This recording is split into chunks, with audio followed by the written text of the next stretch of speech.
kuko ibihe bihinduka vuba, bigenda bihinduka vuba, ibihe byahindutse vuba, ntabwo ntitwashoboye gukora ibihagije. Umuntu ajya kubamareramo rwose umujinya, bakajyana bakagira icyo bajyana bavanye mu Rwanda, n'abariya bandi baducitse bakambuka ubu bakaba bagaruka tukabakira neza tukabasubiza kongera kuba mu Banyarwanda. Ikijya kimbabaza ntabwo twabonye umwanya wo kugira ngo bamwe bo kugera hakurya bajya.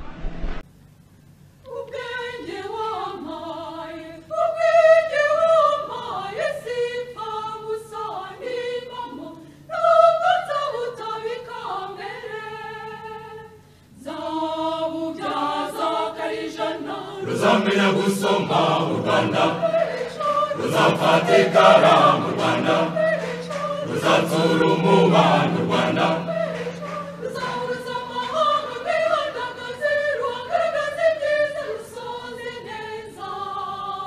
Ruzamenya gusoma mu Rwanda, ruzafatikara mu Rwanda, ruzatsura umubano mu Rwanda.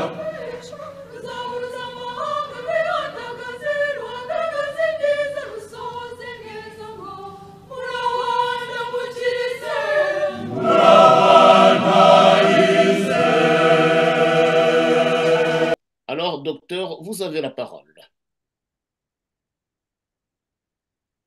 Merci Jean-Jacques de me donner la parole et je remercie ton collègue Chaste Gahondé et je vois Loïs Simpunga qui est ici aussi, Ambroise, de m'avoir en tout cas permis et invité à ce festival du livre. Et Nibis, il a très bien dit que le livre est la source de la connaissance et du savoir. Ce n'est pas pour rien qu'il a été le directeur de la Bibliothèque nationale. Mais moi-même, je vais me présenter comment? Puisque je suis en fait, le doctus cum libro, c'est une expression latine que nous devenons en fait savants parce que nous le puisons dans les livres. Et donc, je vous remercie vraiment d'avoir initié ce festival. Alors, mes parents d'heureuse mémoire m'ont appelé Eugène Rwamucyo. C'était un 6 juin 59. Rwamucyo veut dire de la lumière si on le dit en français pour que les gens sachent que les noms rwandais ont tous une signification. Alors, je suis heureux de prendre cette parole à la suite de la présentation du livre de monsieur, il en a écrit plusieurs d'ailleurs, parce que je pense qu'il a été écrit aussi L'économie de guerre, Ngirabatware et Augustin. Alors, le docteur Ngirabatware Augustin, son éditeur, disait que le mensonge, justement, constitue le socle de la pensée unique qui régente la question rwandaise dans toutes ses dimensions. Je ne sais pas si je me suis suffisamment présenté. Je suis médecin, peut-être de l'Institut de médecine, hygiène et épidémiologie de Leningrad. J'ai fait Paris 5, voilà, et Lille, l'Université de la santé et du travail. Donc, son mensonge, en lisant les livres, justement, c'est ce qui m'a permis et appelé à écrire ce livre-là que vous voyez, qui s'appelle le Big Tactique de Museveni et Kagame en Afrique noire. J'ai écrit ce livre en 2022. Pourquoi? Parce que vraiment, c'est justement, monsieur Jean-Jacques, je vous demande pardon, je ne suis pas la base du livre de Noël Ndanyuzwe, plutôt mon livre là est basé sur ce que j'ai lu dans le livre de Noël Ndanyuzwe, qui est là. Et comme vous le voyez, c'est ma Bible. Je le marque. Ce livre, euh, en fait, explique quelque chose qu'a écrit une auteure qui n'est pas rwandaise, mais qui s'appelle Hannah Arendt, donc qui a écrit un livre qui s'appelle Du mensonge à la violence. Ce livre explique bien, qui est intitulé La guerre mondiale africaine, conspiration anglo-américaine pour un génocide au Rwanda, se passe dans, c'est une enquête dans les archives secrètes de l'armée nationale ougandaise. Mais comme vous l'avez entendu dans la présentation du livre de M. Ngirabatware Augustin, le bellicisme du président ougandais Yoweri Kaguta Museveni, qui a appuyé et armé l'invasion du Rwanda, c'est en fait ce qui m'a demandé d'aller démasquer l'ensemble du plan de la NRA, donc National Resistance Army, l'armée de résistance nationale ougandaise, et la RPA qui était Rwandaise Patriotic Army, donc qui sont tous les deux nés et créés en Ouganda par les mêmes, Museveni et Kagame, en ce moment-là, Rwigema était encore en vie, et lui. Et il y a aussi la centralité de la chose, de ce qui ne se dit jamais, le rôle qu'a joué le président Julius Kambarage Nyerere, donc la centralité de la Tanzanie dans l'amorce de ce conflit est quelque chose qui est montré dans mon livre. Et aussi, aussi le, le rôle des Interahamwe, du FPR, qui a été bien décrit dans ce livre-là que vous voyez, le livre de Jean Kambanda, des Interahamwe du FPR, au cœur de la planification du génocide au Rwanda. C'est les RPF Killers, The Mastermind of Genocide in Rwanda. Ce livre est paru aux éditions Sources du Nil en 2020. Donc, c'était bien avant le mien. Donc, si vous pouvez comprendre bien, il y a Ngirabatware Augustin qui met à nu. Donc, mais avant lui, il y a un auteur qui n'est pas rwandais, Honoré Ngbanda, qui écrit un livre très intéressant aussi pour comprendre en fait tout ce que nous écrivons dans ces livres-là, c'est les crimes organisés en Afrique centrale. Donc, en fait, c'est lui le père, parce que lui, il a connu Museveni, qui venait chez Mobutu demander de l'aide. Et, et en fait, la première personnalité publique qui visite Museveni à la prise du pouvoir en janvier 86, c'est Honoré Ngbanda, qui est à l'époque le ministre de la Défense, je crois. Donc, en somme, il connaît bien Museveni. Et c'est lui qui écrit le rôle de l'Ouganda dans dans l'amorce du conflit, donc des conflits en Afrique centrale. Et il y a aussi d'autres personnes de Rwandais qui ont écrit sur ces tueurs qui sont les killers qui sont en Afrique centrale. Et notamment, je ne vais pas m'étendre sur les auteurs qui ne sont pas rwandais, mais il y en a, vous connaissez Onana, vous connaissez Beko, vous connaissez et tous les autres. Mais je veux parler justement de ce qui m'a guidé dans l'écriture de ce livre-là, de démasquer ce plan que j'appelle plan NRA RPA UKUSA. UKUSA, ça veut dire quoi? C'est UK, c'est United Kingdom, donc le Royaume-Uni, et USA, c'est les États-Unis d'Amérique. Ce sont ces deux grands-là qu'on oublie souvent dans ce qui se dans ce qui se passe dans la région des Grands Lacs. Je pense que j'ai encore 5 minutes, c'est ça? Oui, tout à fait. Docteur Ouamoutou, oui, oui, Oui, allez-y, vous avez encore 5 minutes. voilà. Bah, parce que j'ai présenté normalement tous les livres que je devais présenter. Et en fait, cette idée, l'idée de ce plan démasqué a une histoire. Et je voudrais citer les auteurs qui ne sont pas encore, qui n'ont pas écrit certes de livres, mais qui ont écrit des articles importants, comme Mourere Guillaume, qui a bien écrit en 2007 que le génocide rwandais était planifié par Paul Kagame. Et j'ajouterais que Noël Ndanyuzwe, avec le général Abiyarimana, avec Mudeo Mushayidi et un certain Gérard, Mou, Gérard j'oublie le nom, mais qui est retourné au Rwanda miraculeusement, lui, ils ont publié, Donc, est-ce que donc, je peux vous le dire, c'est c'est Gérald, comment ça s'appelle? Donc, c'est Mouchi? voilà, donc je vais vous dire qui c'est. Oui, Gérard MU, je crois.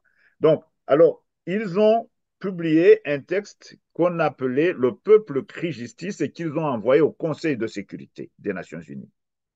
Donc, avec les 253 preuves de cette implication qui devaient être en fait, qui sont dans ce livre encore, qui parut en 2014.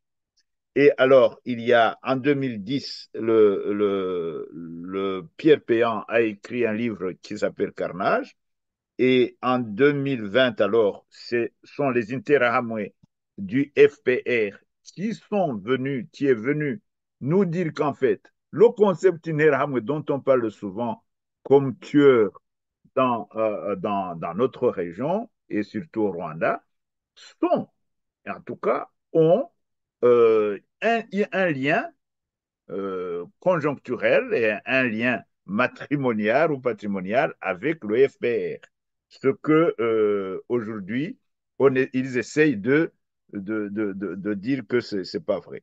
Et alors, le Big Tactique, justement, est venu dire, donc, un tout petit peu révéler tout ça, mais aussi, j'ai traité d'une dimension phylogénétique du pouvoir au Rwanda et l'Institut Havila, ainsi que l'Empire Tutsi, comme des codes, des choses qui sont écrites dans le code ésotérique dont on parle très peu.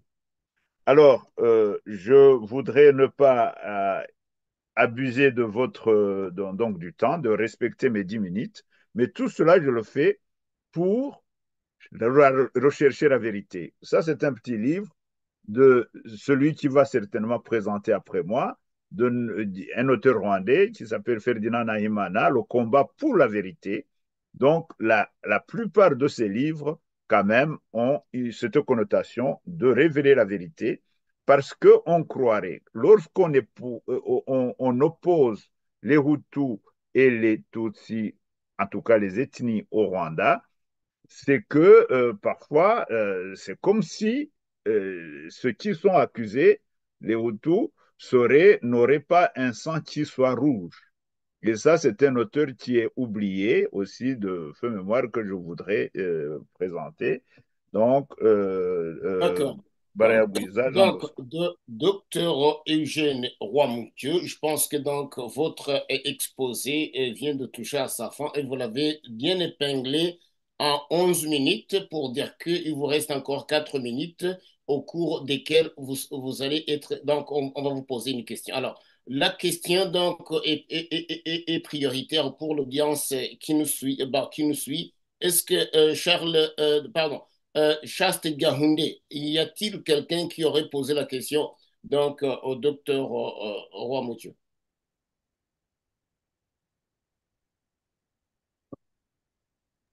Merci Jean-Jacques, merci cher Jean-Jacques. D'après ce que je vois dans les commentaires, il y a pas de questions. Il y a sûrement quelqu'un qui s'impatiente de dévorer son bouquin et c'est tout. Il n'y a pas de questions.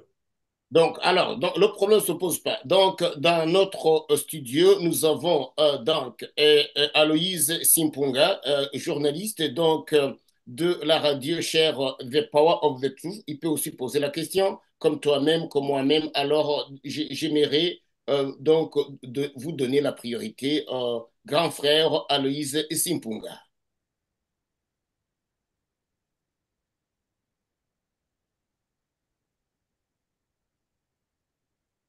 Un grand merci aux organisateurs de ce festival.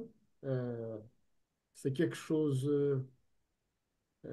qui, pour la première fois, réveille nous, en tout cas les Rwandais, quant à euh, se préoccuper encore de l'histoire, de notre histoire, de la véracité des événements comme ils se sont passés.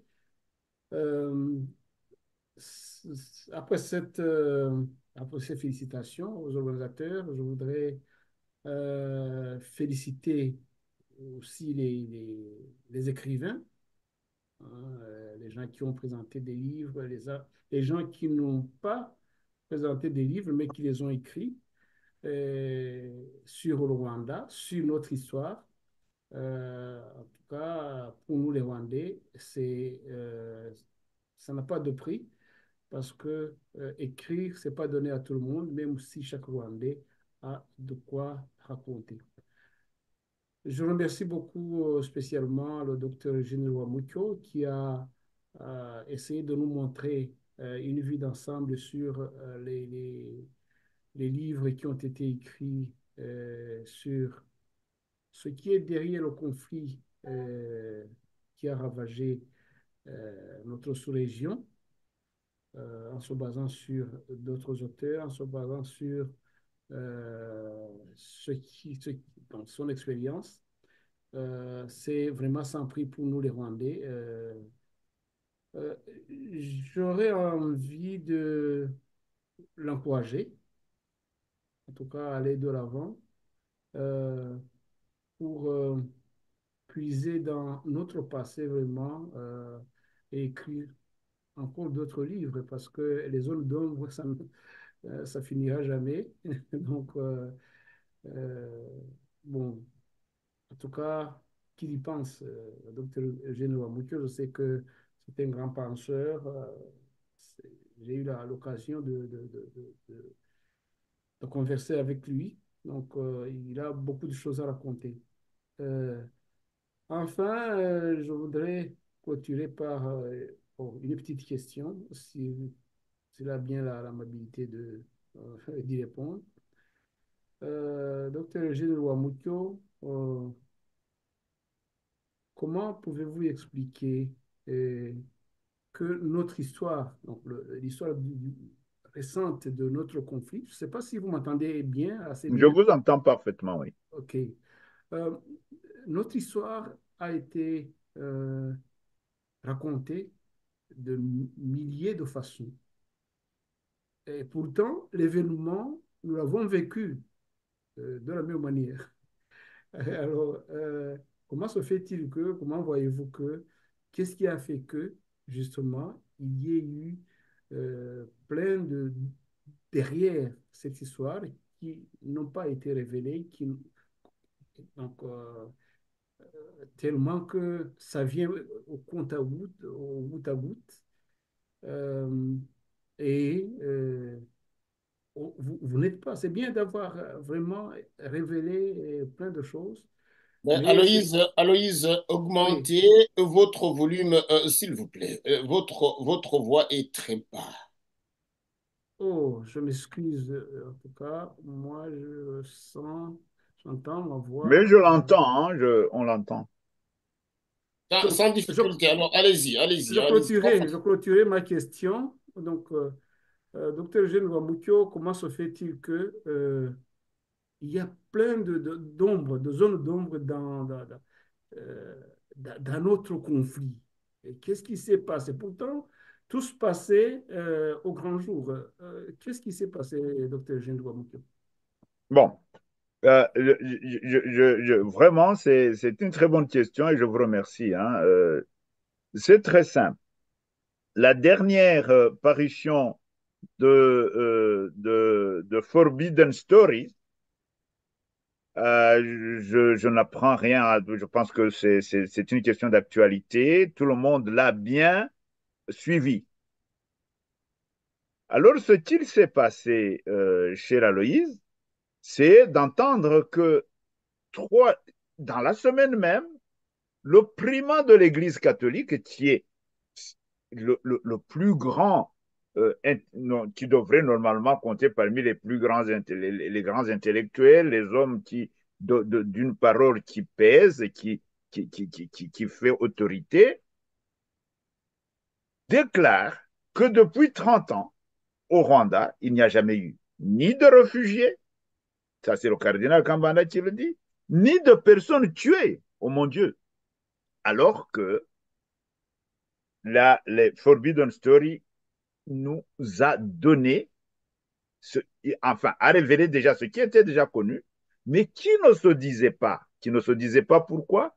Parce qu'il ne fallait pas épingler quelqu'un qui a été mis en place, donc un pouvoir qui a été mis en place par Yukusa, que j'ai bien dit, par le Royaume-Uni et les États-Unis d'Amérique. Maintenant, qui sont rejoints par d'autres puissances d'ailleurs que vous connaissez bien et que je me garderai de citer, mais que vous connaissez bien. Donc, c'est ça qui a fait que, il y a des choses qui se savaient, mais comme je vous l'ai dit, Ngirabatware, qui était ministre au gouvernement, il était ministre du Plan, qui avait certainement des confidences et des secrets d'État qu'il détenait, il le savait et il a écrit déjà en 2006. Mais on peut toujours, et il le dit dans la présentation du livre, c'est là l'objet même de ce festival. Il est bien dit que, le tribunal pénal international aussi a été induit en erreur, ou en tout cas, il a pris la direction qu'il ne devait pas prendre. On sait bien que quand Carla Del Ponte a voulu orienter le tribunal d'une autre manière, on l'a écarté.